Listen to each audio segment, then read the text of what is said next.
রাধে বৃন্দাবনেশ্বরী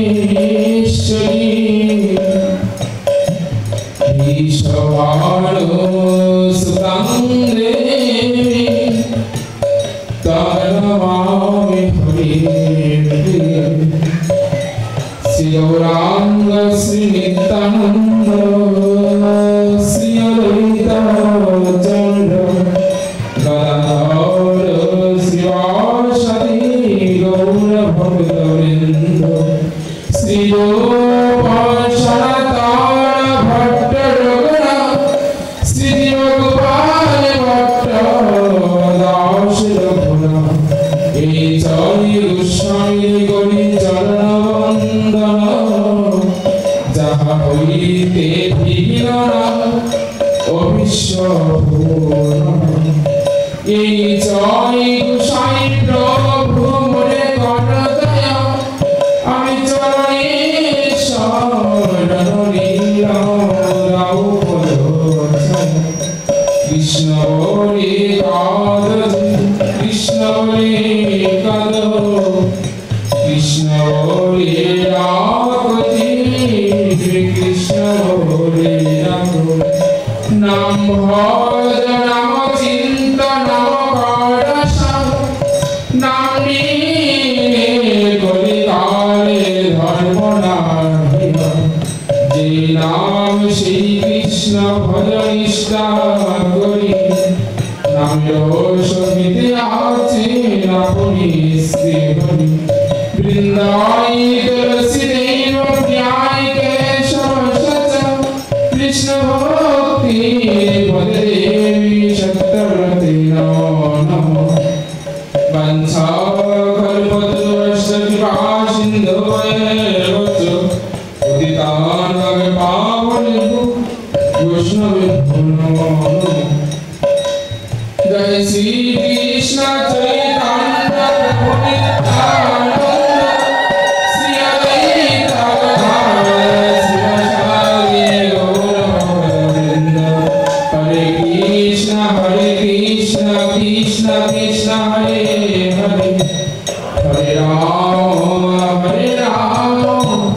রাম রাম হরে হরে গৌরাঙ্গ জয় জয় ভক্ত গোষ্ঠী সঙ্গ শুনিলে ভাগবত কথা ভক্তি লাভ গৌরাঙ্গ জয় জয় ভক্ত গোষ্ঠী সঙ্গ শুনিলে ভাগবত কথা ভক্তি লাভ বাণময়ী প্রতিমূর্তি বাণীময়ী প্রতিমূর্তি শব্দময়ী প্রতিমূর্তি ভাগবত কথামৃত সর্বাগ্রে যার কৃপায় যার করুণা হলে মূর্খ ব্যক্তিও গজলতা ফিরে পায় উলঙ্গ ব্যক্তিও পর্বতে চড়তে পারে সেই গুরু পাত্মধ্যে জানায় অনন্তরী দণ্ডবত প্রণাম উপস্থিত ভক্তিমতী মা বাবার সকলের চরণে অধমের অনন্তরী দণ্ডবত প্রণাম জয় রাধা মাধব জয় কুঞ্জ বিহারি জয় রাধা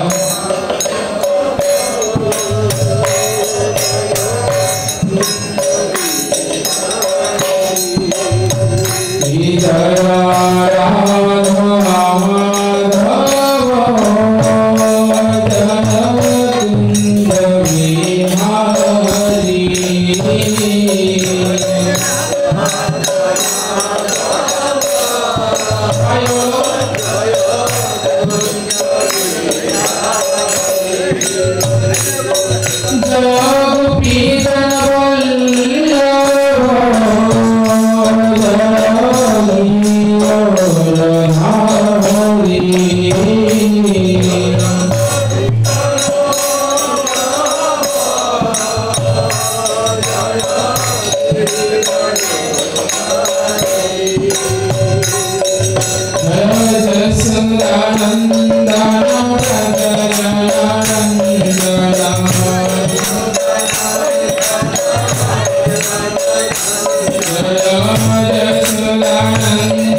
गुरुदेव साक्षात भगवान, गुरुदेव की संतु भगवान যিনি কৃপা করে আমার মতো এই অধমকে নরাধমকে কৃষ্ণ ভজন করবার জন্য একটা ভজনযোগ্য দেহ দিয়েছেন, যার কারণে আমি আজ কৃষ্ণ বলতে পারি, আমি আজ নিতাই গৌরীকে চিনি, আমি আজ রাধারানীকে চিনি, আজ বৈষ্ণব ভাগবতকে চিনি।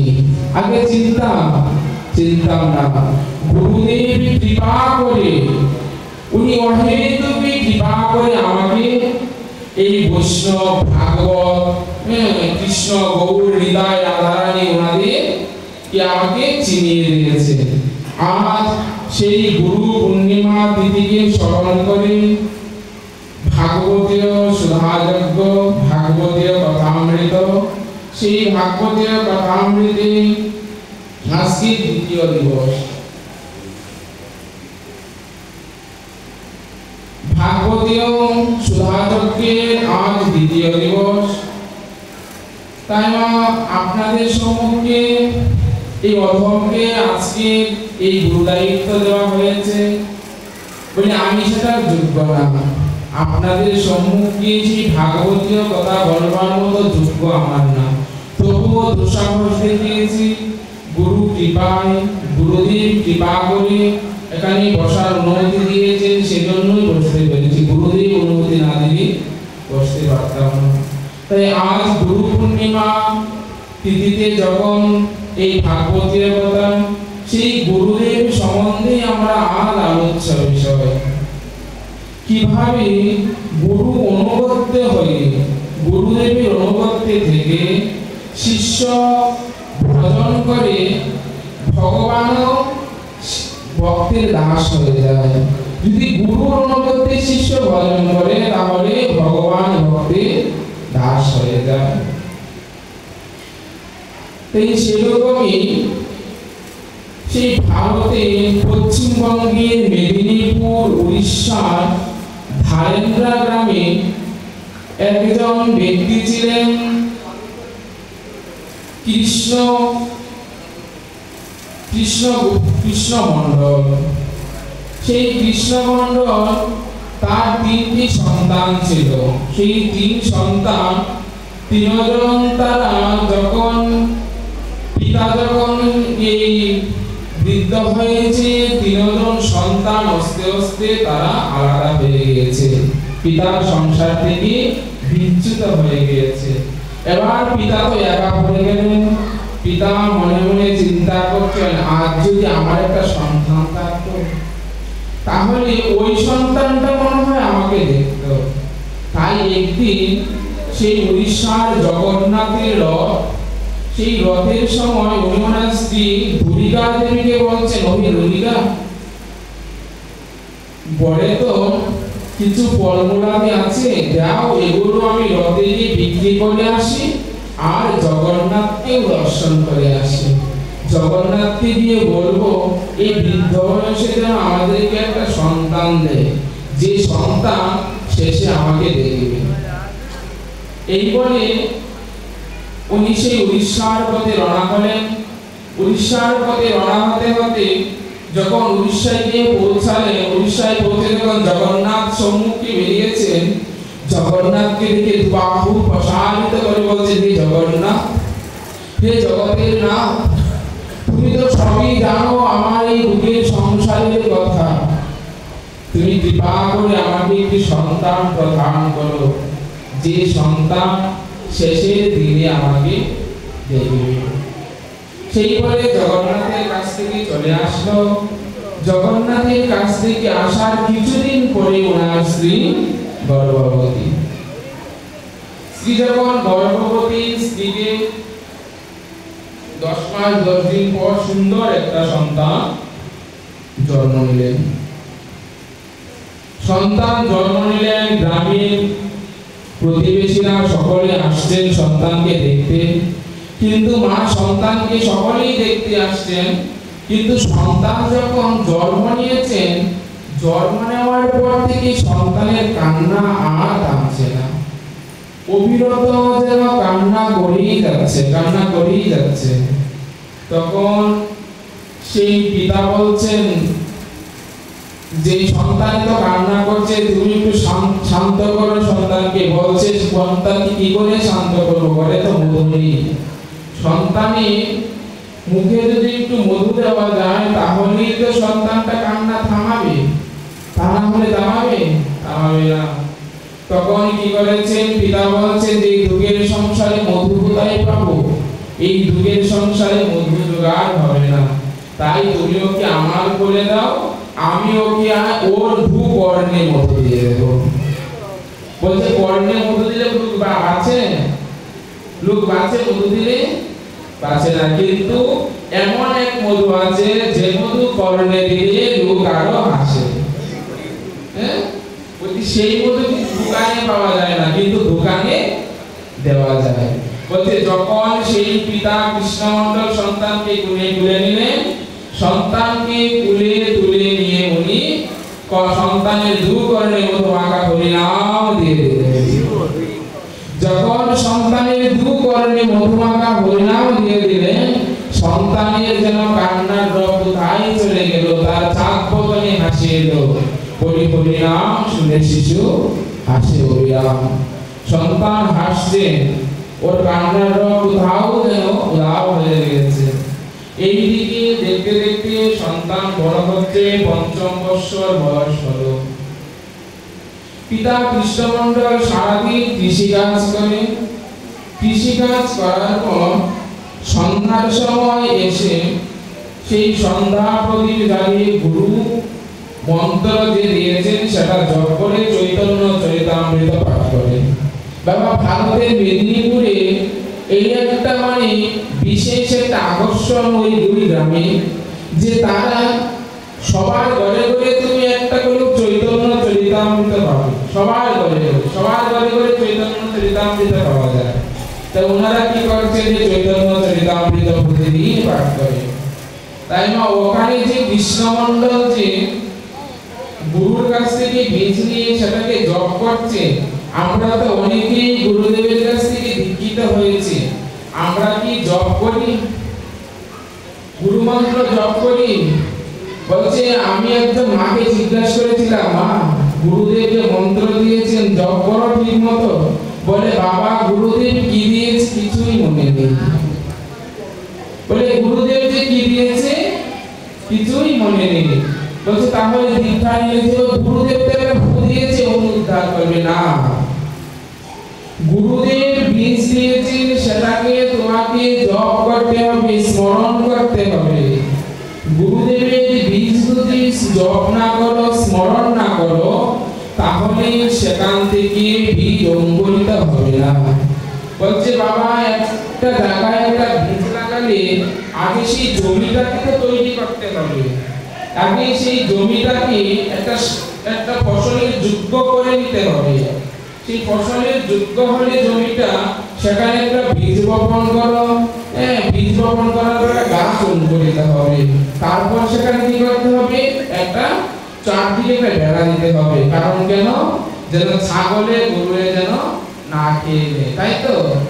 আর যখন বেড়াটা দেবে তখন বেড়াটা দেওয়ার পর সেখানে জল দিতে হবে, রোদের আলো ঠিক মতো পড়ছে কিনা, ছায়া ঠিক মতো পড়ছে কিনা, সব দিক থেকে খেয়াল রেখে তারপর একটা গাছ হবে, সেটাতে ফুল হবে, ফল হবে, তারপর সেটা আমরা ভগবানের সেবায় দিতে পারি, তাই তো? তদ্রূপ তোমার এই দেহে যে গুরুদেব একটা বীজ দিয়েছেন, সেটা যদি জপ না করো, স্মরণ না করো, তাহলে সেখান থেকে কি বীজ অঙ্কুরিত হবে? আর বীজ অঙ্কুরিত না হলে শাখা প্রশাখায় যে বৃক্ষ হবে না, আর বৃক্ষ যদি না হয় সেখানে ফুল ফলাদি হবে না, আর ফুল ফলাদি না হলে তুমি ভগবানের চরণ প্রাপ্ত হতে পারবে না। তাই আগে কি গুরুর মন্ত্রটাকে জপ করতে হবে। বলছে গুরুদেব ত্রিসন্ধ্যা করতে বলেছেন, কিন্তু যদি কেউ ত্রিসন্ধ্যা করতে না পারো, একবার অন্তত করো, একবার বেশি করে করে নাও, একবার অন্তত করো, তবুও গুরুর বীজ জপ করো। গুরুর বীজ জপ না করে কেউ কোনোদিন আহার করবে না, জানো? বলেছে দীক্ষিত ব্যক্তি যদি গুরুর বীজ জপ না করে কোনো কিছু গ্রহণ করে, সেটা কুকুরের বিষ্ঠার সমতুল্য, কুকুরের বিষ্ঠার সমতুল্য হবে। আর যদি কেউ জল পান করে কুকুরের মূত্র সমতুল্য। সেজন্য গুরু মন্ত্রটা জপ করা অবশ্যই সকলের কর্তব্য। গুরু মন্ত্রটা জপ করবে। ওই দুটি কি করেছে, পিতার কাছে, পিতা প্রতিদিন চৈতন্য চরিতামৃত পাঠ করেন।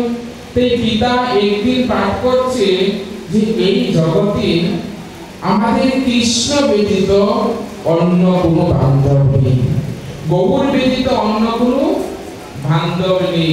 সেই গৌরের চরণে শরণাগত হয়ে, গুরুর চরণে শরণ নিয়ে যদি কেউ গৌরকে ভজন করে, তাহলেই সে ভগবান লাভ করতে পারে। সেরকম ভাবে সে পিতার কাছে যখন শুনেছেন, শোনার পর একদিন রাত্র করে কি করেছেন, একদিন রাত্রকালে সে সেই পিতা মাতাকে প্রণাম করে, ধাত্রী মাতাকে প্রণাম করে ছুটে চলেছেন যে আর এই সংসারে থাকবো না। যে সংসারে থেকে গোবিন্দকে ভজন করতে পারবো না, সে সংসারে থাকবো না। মা, সংসারে থেকে ভগবানকে ভজন করা যায় না? যায় তো। সংসারে থেকেও ভগবানকে ভজন করা যায়, কিন্তু যারা মুক্ত মহাপুরুষ তারা সংসারে থাকে না, কিন্তু সংসারে থেকেও ভজন হয়। সংসারে থেকে ভজন করেনি শ্যাম শিবানন্দ, রায় রামানন্দ, তারা ভজন করেনি নিত্যানন্দ প্রভু, শ্রীনিবাস আচার্য, অদ্বৈত প্রভু, তারা করেনি? তারা ভগবানকে লাভ করতে পারেনি? পেরেছে। এই সংসারে থাকলে কি জানো, ভজগোপিনীরা বলতেন যে আমরা এই দু হস্তে সংসার করি, কিন্তু মনটা সেই ভগবানের চরণেই দিয়ে রেখেছি। আমাদেরও এই দুই হস্তে দিয়ে সংসারের কাজ করো, সন্তান সামলাও, এই সন্তানাদি যা আছে পরিবার বর্গ ওদেরকে সামলাও, কিন্তু অবশেষে যেন মনটা সংসারকে দিও না। যদি মনটা কোনো সময় সংসারকে দিয়ে দাও, তাহলে তোমার সেই মনটা সংসারে পড়ে যাবে, আর গোবিন্দের চরণে যাবে না। সেই জন্য মনটাকে গোবিন্দের চরণে রাখো, আর হস্ত দুটা দিয়ে সংসার করো। আজ সেই দুদুকি মণ্ডল কি করেছেন, সেই শিশু সে পিতামাতাকে প্রণাম করে আজ সে এই মেদিনীপুর ছেড়ে নগরদ্বীপের উদ্দেশ্যে রওনা হয়েছে। নগরদ্বীপে কোথায় যাবে? নগরদ্বীপে হৃদয় চৈতন্য গোস্বামীর বাড়িতে যাবে। উনি লোকমুখে শুনেছেন যে হৃদয় চৈতন্য গোস্বামী উনি যদি কোনো শিষ্যকে দীক্ষা দেন, তাহলে সেই শিষ্য ভজন করে ভগবানকে লাভ করতে পারে। তার ইচ্ছা যে সে হৃদয় চৈতন্য গোস্বামীর কাছ থেকে দীক্ষা নেবে। প্রতি গুরু ধরার আগে গুরুদেব যেমন শিষ্যকে যাচাই করে এবং শিষ্য গুরুদেবকে যাচাই করে নেয়। কেন নেই বাবা? বলছে লুভি গুরু কানি চালা, গুরু শিষ্য নরকে গেলা। গুরুদেব যদি লোভী হয় এবং শিষ্য যদি কামুক হয় তাহলে সেই লুভি গুরু কামিচালা গুরু শিষ্য দুজন নরকে গেলা। গুরুদেব আর শিষ্য নরকে যাবে।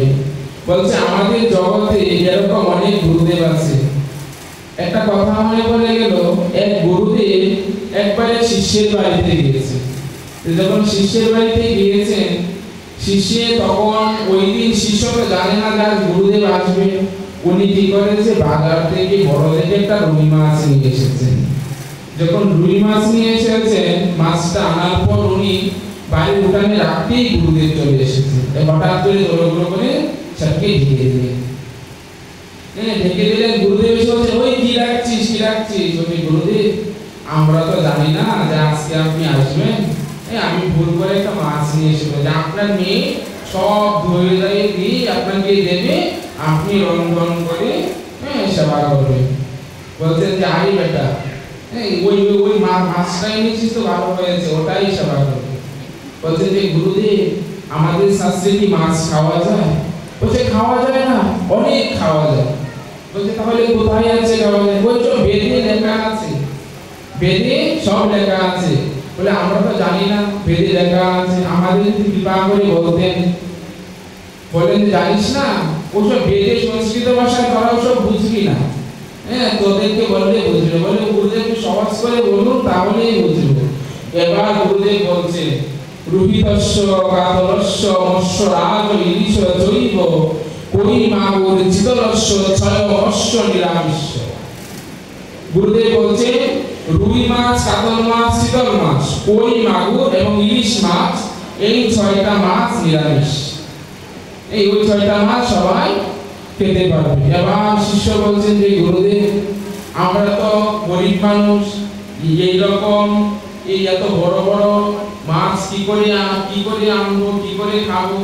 বলছে তাহলে বেগুনের সাথে, সংস্কৃত ভাষায় বেগুনকে বাগদাগুন বলা হয়েছে, সে বলছে সেই বেগুনের সাথে যা রান্না করবি সমস্ত কিছুই নিরামিষ হয়ে যাবে। তাই তো এরকম কি হয় বাবা? হয় না। তাহলে আমরা যদি এরকম গুরুদেবের কাছ থেকে দীক্ষা নিই তাহলে কি হবে? শিষ্য নরকে যাবে এবং গুরুদেবও নরকে যাবে। সেই জন্য গুরুদেবকে মন্ত্র নেওয়ার আগে সেই গুরুর সঙ্গ করে নিতে হবে। কিছুদিন গুরুদেবের সঙ্গে থাকতে হবে যে এই গুরুদেবের মন্ত্র আমার ভিতরে কার্যকারী হবে কি হবে না। এই বলে সেই শিষ্য ছুটে চলছে হৃদয় চৈতন্য গোস্বামীর বাড়িতে। এবার হৃদয় চৈতন্য গোস্বামী মন্দিরের কাছে এসে ডাকছেন, গুরুদেব গুরুদেব, মন্দিরে আছেন গুরুদেব। হৃদয় চৈতন্য গোস্বামী বাহিরে এসে বলছেন, কে রে এত সুন্দর করে গুরুদেব গুরুদেব বলে ডাকছে? এসে দেখে যে একটা 5ম বর্ষের খুব সুন্দর একটা ফুটফুটে একটা বালক। সেই বালককে দেখে হৃদয় চৈতন্য গোস্বামী বলছেন, ওরে বাছা, তোমার বাড়ি কোথায়, কোথায় থেকে এসেছো? তুমি আমাকে গুরুদেব গুরুদেব বলে চিৎকার করে ডাকছো কেন? বলছেন, গুরুদেব, আমি সেই পশ্চিমবঙ্গে ধারেন্দ্রা গ্রাম থেকে এসেছি আপনার কাছে দীক্ষা নেব বলে। আপনি যদি কৃপা করে আমাকে দীক্ষা দেন। হৃদয় চৈতন্য গোস্বামী বলছেন, বাবাজি, এত সহজে তো দীক্ষা হয় না, তুই আসলি আর তোকে দীক্ষা দিয়ে দিলাম, এত সহজে দীক্ষা হয় না। তাই কি করতে হবে? তো তুই যখন দীক্ষা নিবি তোকে কিছু পরীক্ষা দিতে হবে। তুই যদি আমার সেই পরীক্ষায় উত্তীর্ণ হোস তবে আমি তোকে দীক্ষা দেব। বলছেন কি পরীক্ষা? বলছেন আমার এই মাটির কলসিখানা দিয়ে তুই প্রতিদিন গঙ্গা থেকে জল নিয়ে আসবি, আর তোর ওই আনা জলে প্রতিদিন আমার রাধা মাধবের স্নান এবং বৃন্দাবনের যে বাগান আছে সেখানে প্রতিদিন তুই জল দিয়ে দিবি। বলছেন যে গুরুদেব ঠিক আছে, আমি সেখানে জল দিয়ে দেব। জানো না, গুরুদেবের কাছে দীক্ষা নিতে হলে আগে ধৈর্যের প্রয়োজন। গুরু মুখ পদ্ম বাক্য চিত্তেতে করিয়া ঐক্য, আর না করিও মনে আশা। গুরুদেব বলেছে আমার গুরুদেব আজ আমাকে আদেশ করেছেন, আমার আর কোনো তো চাওয়ার নেই। বলছে আমার গুরু প্রসন্ন, আমার গুরুদেব যদি প্রসন্ন হন, জগৎ কোনো দিকে চলে যাক, জগৎ উল্টে যাক, আমার গুরু প্রসন্ন, আমার গুরুদেব প্রসন্ন হয়েছেন। আমার কোনো একটা কাজে যদি আমার গুরুদেব প্রসন্ন হয়, এই শিষ্যের আর কোনো, জানো ভাগবত কিশোর গোস্বামী মুখে শুনেছিলাম যে শিষ্য যদি ভজন করতে করতে কোন সময় গুরুর কথা মনে পড়ে যায়, তবে শিষ্য যদি গুরুদেবকে দণ্ডবত প্রণাম দেয়। আর যদি কোন সময় গুরুদেব ভজন করতে করতে শিষ্যের কথা মনে পড়ে যায়, উনি বলেছিলেন ওই শিষ্যের আর ভজন করতে হয় না, ওই শিষ্যের আর ভজনের প্রয়োজন হয় না, কারণ ওই শিষ্য সবসময় গুরুর হৃদয়েই থাকে। যদি গুরুর হৃদয়ে না থাকে, তাহলে কি গুরু তাকে স্মরণ করে? স্মরণ করে না। তাই ওই শিষ্যের আর ভজনের প্রয়োজন হয় না। জানো, একটা ওই যে ওকে যখন সেবা দিয়েছে, এমনই এক গুরুদেবের শিষ্যকে সেবা দিয়েছিল যে একটা মাটির কলসি দিয়ে জলে নিয়ে ভগবানের সেবা করতে। ও কিছুদিন এনে সেবা করার পর একদিন হঠাৎ করে ভাবছেন যে অতদিন হয়ে গিয়েছে, গুরুদেবের কাছে আছি, কিন্তু গুরুদেব আমাকে মন্ত্র দিচ্ছে না। ওইসব মন্ত্র আমার দ্বারা হবে না বাবা, আমি সংসারে চলে যাই। এই বলে যখন মাটির কলসিকে আছাড় দিতে যাবে, কলসি বলছে দাঁড়াও। সে বলছে কে কথা বললো? কলসি বলছেন যে আমি কথা বলছি। মাটির কলসি কথা বলে? বলে প্রয়োজন হলে সেও কথা বলে। শিবানন্দের কুকুর কৃষ্ণ কৃষ্ণ বলেছিলেন না?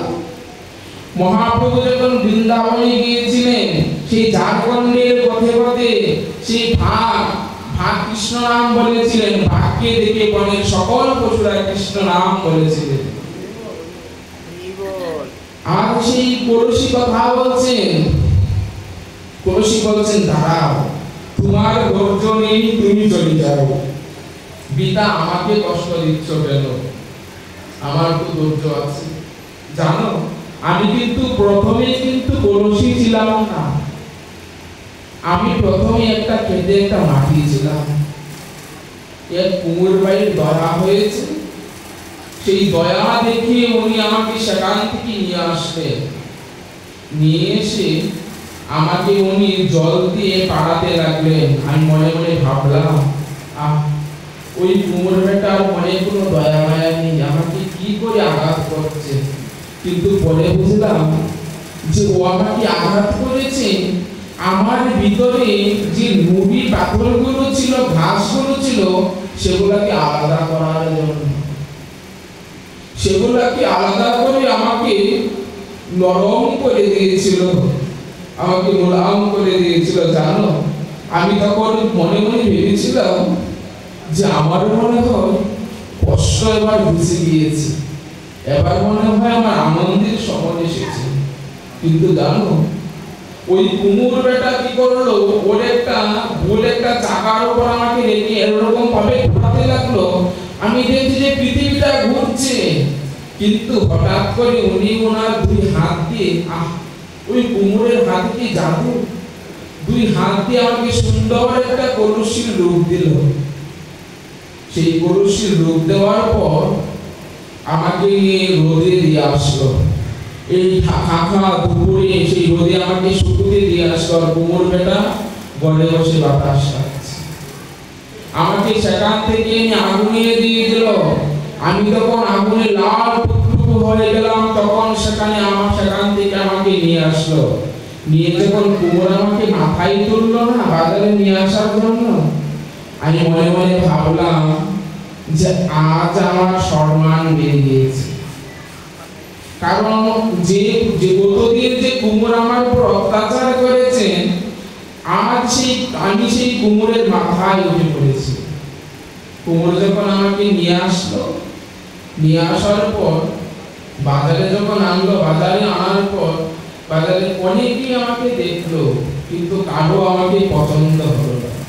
অবশেষে আসলো তোমার শ্রী গুরুদেব। তোমার গুরুদেব এসে, জানি না ওনার কি অহিতুকি কৃপা হলো আমার প্রতি, ওনার কি কৃপা হলো আমার প্রতি। উনি আমাকে ধরলে, বাম হাতে ধরে ডান হাতে দুইটা খস করে দুইটা চড় দিলেন, দেখে নিলেন আমার ভিতরে ছিদ্র আছে কিনা।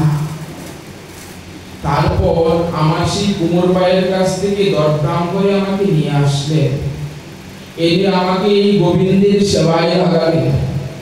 আমি কতটুকু ধৈর্য করে গোবিন্দের সেবায় লেগেছি, আর আজ তুমি আমাকে ভেঙে দিচ্ছ। ভাই, তোমার ধৈর্য নেই, তুমি চলে যাও, আমাকে ভাঙছো কেন?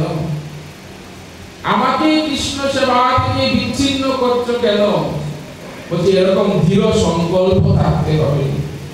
পৃথিবীর সব চলে যাক, স্ত্রী সন্তান আদি সব চলে যাক, যেন কৃষ্ণ আমাকে ছেড়ে না যায়, যেন কৃষ্ণ ছেড়ে না যায়।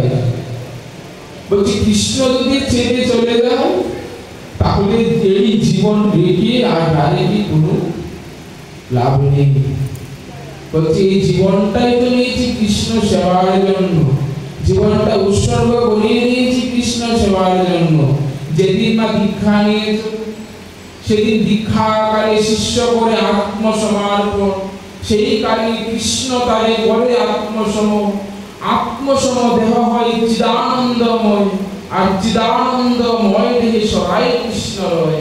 সেই দীক্ষাকালে তুমি যখন গুরুদেবের শরণ নিয়েছ, শরণ নেওয়ার পর তোমার সেই আত্মাটা ভগবানের চরণে সমর্পণ করে দিয়েছ, সেদিন থেকে কৃষ্ণ সব তোমার। বলছে যে তুলসীর মালা পরলেই কৃষ্ণ মিলে না, তুলসীর মালা পরলেই কৃষ্ণ মিলে না, নিরামিষ খেলে কৃষ্ণ মিলে না, তিলক করলে কৃষ্ণ মিলে না। মাগো, সবরি তুলসীর মালা পরতো? সবরি তো তুলসীর মালা পরতো না। গুরুদেব বলে গিয়েছিলেন যে গুরু বাক্য, গুরুদেবের বাক্যটাকে শব্দ করে দৃঢ় করে রাখতে হবে। সবরিকে গুরুদেব বলে গিয়েছিলেন যে একদিন রামচন্দ্র আসবে, রামচন্দ্র একদিন আসবে তোমাকে দর্শন দিতে। সবরি প্রতিদিন সেই গুরুদেবের কথা মনে রেখে প্রতিদিন বাড়িটাকে সাজিয়ে রাখতো। ওর গাছ থেকে কুল পেড়ে যে কুলগুলো মিষ্টি, সেগুলো খেয়ে গিয়ে রামের জন্য রাখতো। একদিন হঠাৎ করে ভগবান রামচন্দ্র গিয়ে উপস্থিত হলে, সেদিন সবরির না কতই আনন্দ হয়েছিল। ভগবান তার উচ্ছিষ্টটাও গ্রহণ করেছিলেন। কেন বাবা? প্রেমের কারণে। বলছি প্রেম থাকতে হবে হৃদয়ে। মীরাবাই বলেছিলেন যে যদি তুলসীর মালা পরলে ভগবানে মিলতো, তাহলে বাড়ির চারিদিকে তুলসীর বাগান করে দিতাম। মীরা কহে বিনা প্রেম সে নাহি মিলে মেরি নন্দলালা, মেরি নন্দলালা। কেন? আমার কৃষ্ণ আমার। রাধারানী বলেছিলেন যে কৃষ্ণ আমার, কৃষ্ণ আর কারো নয়। ললিতা সখী বলেছিলেন, সখী তবে তো সবাই কৃষ্ণ কলঙ্কিনী বলছেন, তোর কি কষ্ট হয় না? রাধারানী বলেছিলেন, আমার অতদিন কষ্ট হচ্ছিল যখন লোকে আমাকে বলতো কলঙ্কিনী, কিন্তু আজ আমার কষ্ট হয় না, কারণ আজ আমাকে সবাই বলে কৃষ্ণ কলঙ্কিনী। আমি তো কৃষ্ণের, আমাকে কলঙ্কিনী বললে আর কি হবে? আমি তো কৃষ্ণের, কৃষ্ণকে সব দিয়ে দিয়েছি। সেরকম দৃঢ় সংকল্প যে যাই হয়ে যা, আমার গুরুদেব যা আজ্ঞা করেছেন তাই আমি করব, এবং তাই আমাকে করতে হবে। ওইদিকে ওই শিষ্যকে যখন গুরুদেব বলেছেন যে যা বাবা, তুই মাটির কলসি দিয়ে জল এনে আমার সেই রাধা মাধবের স্নানের জন্য জল আনবি, আর এই বৃন্দাবনের বাগানে জল দিয়ে দিবি। ওইভাবে ওই দুঃখী জল আনছে। জল আনতে আনতে ওই দুঃখী শিশুকাল থেকে কৈশোর থেকে যৌবনে পদার্পণ করেছে। যখন সেই যৌবনে পদার্পণ করেছেন, এরকম ভাবে জল আনতে আনতে হঠাৎ করে একদিন ওর মাথায় জল আনতে আনতে ঘা হয়ে গিয়েছে এবং সেই ঘার মধ্যে অনেক পোকা হয়ে গিয়েছে। যখন সেই পোকা হয়ে গিয়েছে, একদিন গুরুদেব দেখে ফেললে আর জল আনতে দেবে না, সেজন্য তার উত্তরীটাকে মাথায় তার পাগড়ি বেঁধেছে। এমনি গুরুদেব দেখে ফেলেছে। গুরুদেব বলছেন, দুঃখী, ওই দুঃখী, মাথায় পাগড়ি বাঁধছিস? এত সুখে কৃষ্ণ ভজন হয়? এত সুখে কৃষ্ণ ভজন হয় না, খুলে ফেল তোর মাথার পাগড়ি। এই বলে গুরুদেব যখন সেই পাগড়িটা টান দিয়ে তুলে ফেললেন, গুরুদেব দেখতে পারলেন তার মাথায় একটা ক্ষত হয়ে গিয়েছে, পুজ, রক্ত, পোকা আদি ভরে গিয়েছে। গুরুদেব বলছেন, দুঃখী, তুই আমাকে বললি না তোর মাথায় যে পোকা হয়েছে? সেই ছোটবেলা থেকে পরিবারের সকলকে ছেড়ে আমার কাছে চলে এসেছিস, আর তোর মাথায় ঘা হয়ে গেছে, সেটা আমাকে বলতে পারলি না?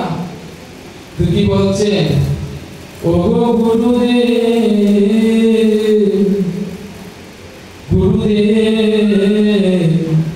আমি যদি তোমায় বলতাম বলি আমার মাথায় একটা ঘা হয়ে গিয়েছে, বলি গুরুদেব তুমি কি আমায় জ্বালানিতে দিতে? গুরুদেব বলি তুমি যদি আমায় জ্বালানিতে লাগিয়ে দিতে, বলি আমি কৃষ্ণ সেবার বিচ্ছদ হতাম, বলি আমি কৃষ্ণ সেবার বিচ্ছদ হতাম। দুধ জ্বালানিতে,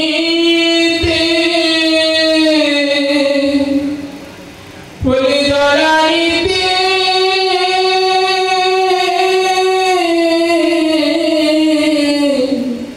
জ্বালানিতে নাহি দিতে, বলি আমি কৃষ্ণ সেবার বিচ্ছদ হতাম। বলছে, তুমি যদি আমাকে জ্বালানিতে নাহি দিতে, আমার তো এই জয় কয়দিন আমাকে সুস্থ হতে হতো, ওই কয়দিন তো আমি কৃষ্ণ সেবা করতে পারতাম না। বলি গুরুদেব আমি তাই তোমাকে বলিনি, কারণ যদি তোমাকে বলতাম তুমি একটা বৌদ্ধ ডেকে এনে আমার চিকিৎসা করাতে, কিন্তু যতদিন আমার চিকিৎসা করাতে গুরুদেব, ততদিন আমি কৃষ্ণ সেবা করতাম না গো। বলে আমি কৃষ্ণ সেবা করতাম না গো। বলি জানো গুরুদেব, যদি তুমি আমাকে জ্বালানিতে নামিয়ে দিতে, আর যদি আমি কৃষ্ণ সেবা না করতে পারতাম, বলে আমার সেই দিনগুলো কাটতো না গুরুদেব। বলে আমার তো প্রতিদিন গোবিন্দকে দেখে ওনার জল এনে অভ্যস্ত, যদি তার মধ্যে কোনোদিন যদি গোবিন্দের সেবা থেকে বিচ্যুত হয়ে যায়, তাহলে তো আমার এই মনটা যেন সেবার জন্য ছটফট করে। এইভাবে তুমি সেই গুরুদেবের কাছে আকুতি বিনতি করছে। এবার গুরুদেব বললেন, যা, বৌদ্ধ রাখতে হবে না।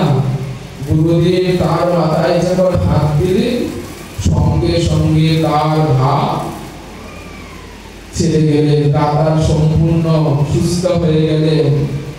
বলেন যে গুরুদেব গুরুকরণের মাধ্যমে যখন শিষ্যকে দীক্ষা দিতেন, তখন গুরুদেবের সাধনার লভ্য বস্তু সব শিষ্যের কাছে প্রাপ্ত হয়ে যেত। আজ সেই গুরুদেব বলছেন যে আজ আমি তোকে দীক্ষা প্রদান করব, আয় তুই। এই বলে শিষ্যকে মন্দিরে নিয়ে গেলেন।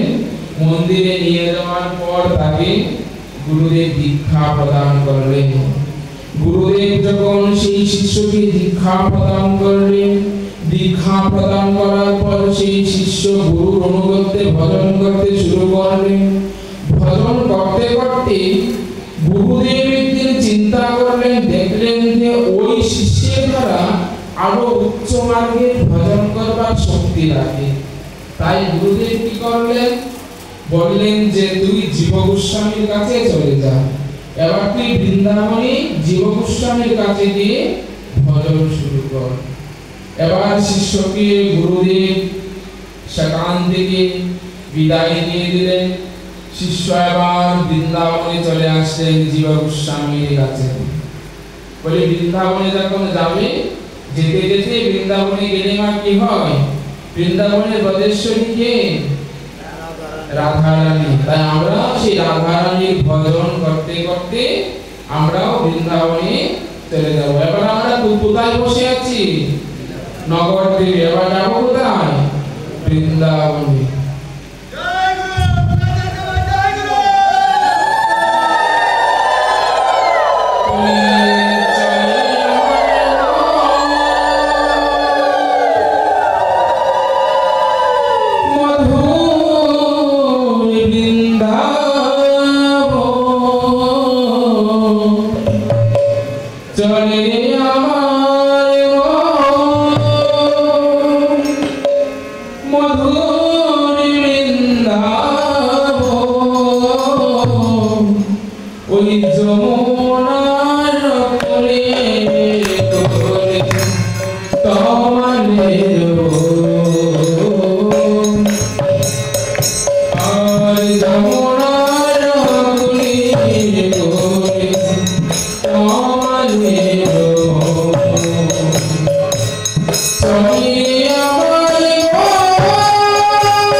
Hare Hare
তাই তো গুরুদেব মনে মনে চিন্তা করলেন, আমি যদি গুরুদেব মন্দিরে নাই, সে কারণে আমি যদি অনুষ্ঠানটা না করি, তাহলে গুরুদেব এসে বলবে যে আমি না সম্পূর্ণ দায়িত্ব তোর উপর দিয়ে দিয়েছিলাম, তুই কেন মহাপ্রভুর জন্মতিথিতে মন্দিরে অনুষ্ঠান করলি না। তাই তোর গুরুদেব কি করেছেন, গুরুদেবের চিত্রপট থেকে অনুমতি নিয়ে সেই মহাপ্রভু অনুষ্ঠান শুরু করে দিয়েছেন। যখন গৌরীদাস পণ্ডিত আসলেন, গৌরীদাস পণ্ডিত এসে দেখছেন যে তোর গুরুদেব অনুষ্ঠান শুরু করে দিয়েছেন। যখন অনুষ্ঠান শুরু করে দিয়েছেন, সেটা দেখে গৌরীদাস পণ্ডিত জেগে গেলেন। উনি বলছেন যে হৃদয় নিজের নাম যশ প্রতিষ্ঠা করবার জন্য অনুষ্ঠান শুরু করে দিয়েছি, একবার গুরুদেবের অনুমতি নেওয়ার চেষ্টা করলি না। এই বলে যখন তাকে মারতে যাবে, প্রহার করতে যাবে, দেখলেন যে হৃদয় চৈতন্যের হৃদয় মাঝে নিতাই গৌর নাচিতেছে। বলে আজ সেখানে নিতাই গৌর নাচিতেছে। গৌরীদাস পণ্ডিত বললেন, ওরে হৃদয়, আমি নিতাই গৌরের বন্ধু হয়েও আজ পর্যন্ত নিজের হৃদয় মাঝে নিতাই গৌরকে নাচাতে পারলাম না, আর তুই আমার শিষ্য হয়ে আর তোর হৃদয় মাঝে নিতাই গৌরকে নাচালি। আজ থেকে তোর নাম হৃদয় আনন্দ গোস্বামী না, আজ থেকে তোর নাম হৃদয় চৈতন্য গোস্বামী। আর তুই তার শিষ্য, তোকে সম্মান করব না? দুটি কৃষ্ণদাস বলছেন যে বাবা, আমি এখানে এসেছি ভজন করবার জন্য, আমার গুরুদেব যাই হোক, আপনি আমাকে ভজনের অনুমতি দিন। এবার জীব গোস্বামী বলছেন যে তোর সঙ্গে এতক্ষণ কথা হলো, কিন্তু তোর নামটাই জানা হলো না। তোর নাম কি রে বাছা? বলছে আমার নাম দুঃখী কৃষ্ণ দাস। বলছেন এই কৃষ্ণের দাস আবার দুঃখী হয় রে? বলছেন যে না, আমার মা বাবার দেওয়া নাম দুঃখী আর গুরুদেবের দেওয়া নাম কৃষ্ণ দাস, তাই আমি কেউ জিজ্ঞাসা করে আমি দুটাকে মিলিয়ে বলি দুঃখী কৃষ্ণ দাস। বলে আজ থেকে তোর নাম আর ওই দুঃখী কৃষ্ণ দাস থাকবে না। ভজন করতে হলে তোকে সম্পূর্ণ একটা নারী স্বভাবে ভজন করতে হবে, পুরুষ স্বভাবে তো কোনোদিন বৃন্দাবনে ভজন করা যাবে না। বলছে ভজন করতে হলে আগে নারী স্বরূপটা আনতে হবে, তোকে ভুলে যেতে হবে তুই একটা পুরুষ ছিলি, আর তুই একটা নারী রূপ ধারণ করে ব্রজের সখীদের অনুগত হয়ে কনক মঞ্জুরি রূপে তুই ভগবানের সেবা করবি। বলছে আমার সেবা, বলছে তোর সেবা হচ্ছে ঝাড়ু সেবা, তোর সেবা হচ্ছে ঝাড়ু সেবা। প্রতিদিন রাধা মাধব যখন নিকুঞ্জ মন্দির থেকে রাসের পর চলে যাবে, তখন তুই সেখানে নিকুঞ্জ মন্দিরে গিয়ে নিকুঞ্জ মন্দিরটা ঝাড় দিবি। বললেন যে ঠিক আছে। ওই দুদুকি তখন কি করলেন, গুরুদেব তাকে একটা সোনার জাদু দিলেন, সেই সোনার জাদু দিয়ে প্রতিদিন সে নিকুঞ্জ মন্দির ঝাড়ু দিতে শুরু করলেন। নিকুঞ্জ মন্দির ঝাড়ু দিচ্ছে আর গুরুদেবের মহিমা কীর্তন করছে। জয় জয় জয় শ্রী গুরু, গুরু আমার প্রেম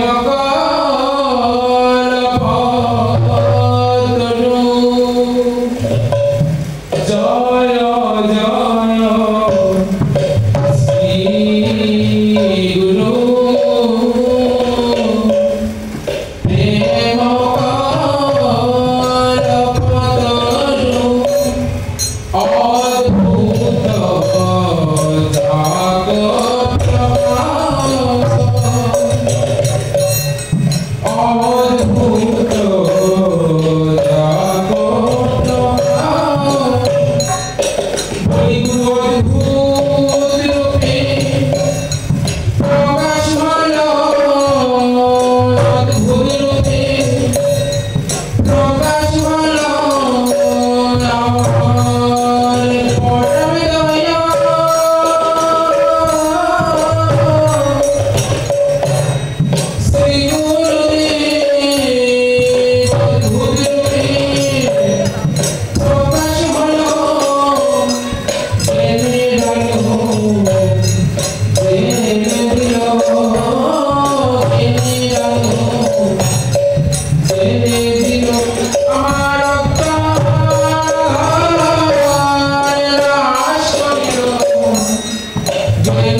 সেই নিকুঞ্জ মন্দিরের পথে গিয়ে দেখতে নাই বাবাজি মন্দির ঝাড় দিচ্ছে। গিয়ে বলছে বাবাজি তুমি একটা নপুর কুড়িয়ে পেয়েছো? বাবাজি তো মিথ্যা বলবে না, বলেন হ্যাঁ মা কুড়িয়ে পেয়েছি। বলেন তুমি যে নপুরটা কুড়িয়ে পেয়েছো সেই নপুরটা না আমার। বলছেন মা আমরা দূর দূরান্ত থেকে বৃন্দাবনে আসি ভজন করবার জন্য, আর তুমি ব্রজে বাস করে ব্রজে থেকে মিথ্যা কথা বলছো? মা তোমার তো দুচরণেই নপুর আছে, তাহলে তোমার নপুর নেই কোথায়? মা মিথ্যা বলছো কেন? ললিতাসকে বলে নদী ধরা খেয়ে গেল। এবার ললিতাস কি করলেন? বলে না না বাবাজি ওটা আমার সখীর নপুর। বললেন যে না তুমি মিথ্যাবাদী, প্রথমে মিথ্যা কথা বলে দিয়েছো, আমি তোমাকে নপুর দিব না। যদি তোমার সখীর নপুর হয় তবে তোমার সখীকে গিয়ে বলো নিয়ে আসতে, তোমার সখীকে নিয়ে আসো, আমি নপুর দিয়ে দেব। এই বলে কি করলেন? ললিতা সখী চলে গেলেন। ললিতা সখী কি রাধারানীকে বলছেন রাধে, রাধারানী বলছেন নপুর পেয়েছিস? বলে নপুরের খোঁজ পেয়েছি কিন্তু নপুর আনতে পারিনি। বলে নপুর আনতে হলে তোকে যেতে হবে। বলেন যে আমি যাব? তুই তোর মাথা খারাপ হয়েছে, যে যুগী যুগ যুগ ধরে তপস্যা করে আমার দেখা পায় না, আর বাবাজির কাছে আমাকে যেতে হবে? বলে সখী ওই বাবাজি কোনো সাংঘাতিক বাবাজি নয়। আর তুই বলতো তুই তো প্রতিদিন নিকুঞ্জ মন্দিরে যাস, কোনদিনও কি তোর নপুর তুই হারিয়ে ফেলেছিস? আজ কেন হারিয়েছে?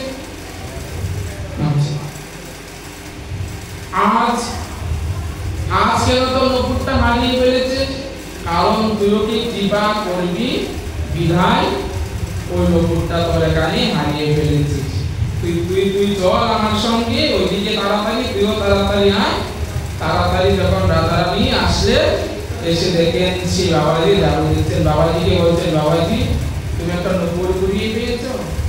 বাবাজি বলছেন যে হ্যাঁ মা পেয়েছি, কিন্তু বলেন যে নপুরটা আমার। বলছেন তোমার ঠিক আছে, কিন্তু মিথ্যাবাদীকে সঙ্গে এনেছো বিদায়, মিথ্যাবাদীকে সঙ্গে এনেছো বিদায় আমার বিশ্বাস হচ্ছে না। বলে তোমার সেই কাপড়টা তুলো, আমি সেই নপুরের সাথে নপুরটা মিলিয়ে দেখবো, আর যেখানে নপুরটা কুড়িয়ে পেয়েছি সেখানে একটা চরণের চিহ্ন আছে, সেই চিহ্নের সাথে যদি তোমার চরণের চিহ্ন মিলে যায় তবেই সেই নপুরটা তোমার, আমি তোমাকে দিয়ে দেব। এই বলে সেই রাধারানী কাপড়টা তুললেন এবং নপুরের সঙ্গে নপুর মিলে গেল। আর ওইদিকে যখন চরণের চিহ্নের সাথে চিহ্নটাও মিলে গেল, এবার দুটিকে বলছেন বাবাজি আমাকে তোমার নপুরটা দাও। এবার দুটি বলছেন রাধি। কিন্তু ততক্ষণ জানতো যে এটা রাধারানীর নপুর, কিন্তু দুটি আশাই ছিল যদি রাধারানী আসে, হরি বল হরি বল হরি, যদি রাধে আসে আমাকে দর্শন দেওয়ার জন্য। তখন কি হলো? দুটি বলছেন রাধে জানো রাধে ওই ছোটবেলায় যখন পঞ্চম বৎসরের বালক ছিলাম তখন পিতার মুখে শুনেছিলাম যে গুরুর অনুগত্যে ভজন করলে ভগবানের দর্শন পাওয়া যায়। সেই দিন সেই গৃহ থেকে বের হয়ে গিয়েছিলাম। জানো কত কষ্ট করে তারপর গুরুদেবের কাছ থেকে দীক্ষা নিলাম। গুরুদেব দীক্ষা নিল, বৃন্দাবনে পাঠালো জীব গোস্বামীর কাছে ভজন করবার জন্য। আর জীব গোস্বামী আমাকে ভজন দিল নিকুঞ্জ মন্দির ঝাড় দেওয়ার জন্য। এত কষ্টের পর যখন তোমার নপুরটা কুড়িয়ে পেলাম, আজ তুমি আমাকে দর্শন দিবে না রাধে? তোমার সেই ভুবন মোহিনী রূপটা আমাকে একবার দেখাবে না রাধে? রাধারানী বলছেন দুটি তুই আমার রূপ দেখবি, কিন্তু আমার রূপ তো ওই চক্ষু দ্বারা দেখা যায় নাই। আমার রূপ দেখতে হলে তোকে সেই চর্ম চক্ষুর দ্বারা দেখা যাবে না, সেই অন্তর চক্ষুর ধারা আমার রূপটাকে তো দেখতে হবে। এবার রাধারানী বলছেন যে তুই চোখ বন্ধ কর। রাধারানী তার কপালে ছুঁয়ে এবার বলছেন চোখ খোল। দুটি আবার দেখছেন যে শ্রীমতী রাধারানী ভুবন মোহিনী।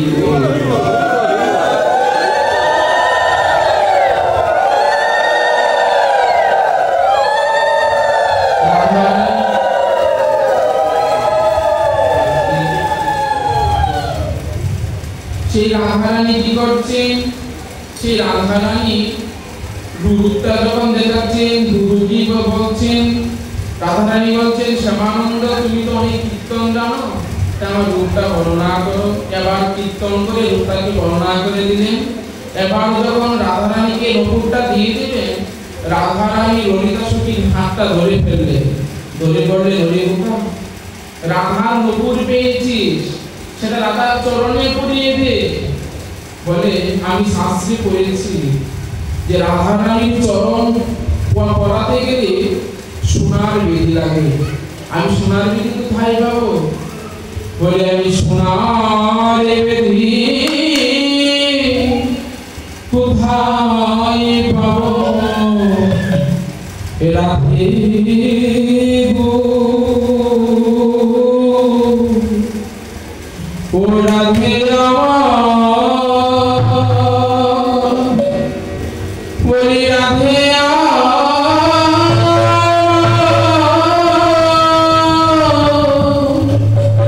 বলি রাধে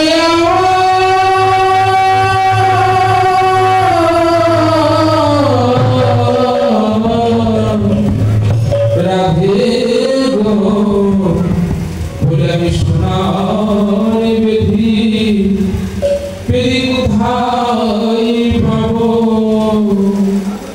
বলি দিনহীনিকা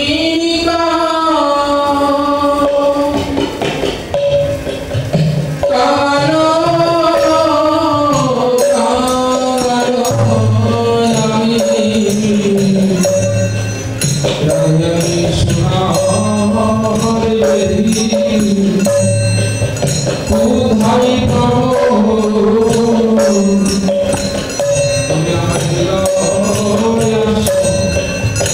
আসলে বেঁধে দিলাম, দুটি করেছে এবার আপনি শুয়ে পড়েছে বাকিতে আমি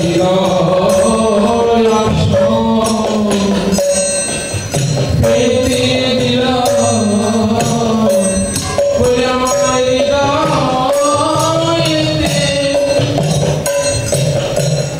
আমার হৃদয়েতে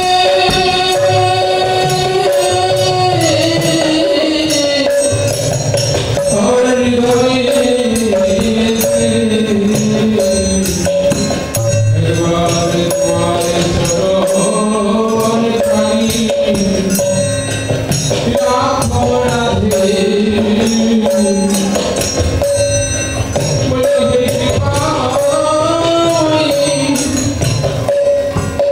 ভগেশ্বরী আমার হৃদয়েতে চরণ কানি রাখো রাধে। এইভাবে দুটি যখন রাধারানীর কাছে আকুতি করছে, রাধারানী তার চরণটা দুটি হৃদয়ে রাখলেন, দুটি সেখানে নপুরটা পরিয়ে দিলেন, ললিতা সখী তার দোকানে নপুর তিলক করে দিলেন, আর ললিতা সখী তার নাম দিলেন শ্যামানন্দ। সেই ললিতা সখী শ্যামানন্দ নাম দিলেন। এবার যখন গুরুদেবের কাছে এসেছেন, গুরুদেবকে এসে বলবেন, গুরুদেব বলবেন যে আমি সমস্ত ঘটনায় জানি, তোকে যখন পাঠিয়েছি পাঠানোর পর আমি লীলাতে বসে সমস্ত কিছু দর্শন করেছি। এটা দেখতে দেখতে একটা ঘটনা ঘটলে তো সমস্ত দিকে ছড়িয়ে যায়। এবার সেটা বৃন্দাবন নগর দিয়ে চলে গেল হৃদয় চৈতন্য গোস্বামীর কাছে। হৃদয় চৈতন্য গোস্বামীর কাছে যখন চলে গেল, হৃদয় চৈতন্য গোস্বামী সেই বৃন্দাবনে এসে ঢুকে বলছেন যে তুই আমার তিলক মুছে দিয়ে সেই রাধার দেওয়ার উপর তিলক কেন করেছিস, ওই তিলক মুছে ফেল। তিলক আর মুছল না। তখন তাকে প্রহার করে যখন মন্দিরে গেলেন, গিয়ে দেখছেন যে মন্দিরে যে দায় গৌরকে হৃদয় মাঝে নাচিয়েছিলেন, সেই দায় গৌর আজ সেই মন্দির ছেড়ে চলে যাচ্ছে। যখন সেই মন্দির ছেড়ে দায় গৌর চলে যাচ্ছেন, এভাবে দাঁড়াচ্ছেন যে তোমরা কোথায় যাচ্ছ? বলছেন তুই দুটিকে কেন নিরপরাধে মেরেছিস, সেজন্যই আমরা চলে যাচ্ছি। বলছে আমি দুটির কাছে গিয়ে ক্ষমা চাইবো, তোমরা মন্দিরে যাও, তোমরা যেও না। পরদিনে আসলেন দুটির কাছে এসে দুটিকে বলছেন, দুটি বাবা আমাকে ক্ষমা করে দিন। ও বলছেন গুরুজি আপনি তো আমাকে ভজন দিয়েছেন, আপনি তো ভজন শিখিয়েছেন, তাহলে আপনি কেন ক্ষমা চাইছেন? রাধারানী আমার গুরুদেবকে ক্ষমা করে দিন। আজ দুই দিকে দুই গুরুদেব, মাঝখানে কনক মঞ্জুর রূপে সেবানন্দ দাঁড়িয়ে আছেন। বৈষ্ণব কবি বললেন যে ওই বৈষ্ণব জগতে শ্যামানন্দের নাম স্বর্ণ অক্ষরে লিখিত থাকবে। নীলমল শ্রী গৌর প্রেমর চিন্তনে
আপনাদের জন্য কোনো ভুল হয়, অপরাধ হয়, সকলেই নিজের সন্তান মনে করে ক্ষমা করবে।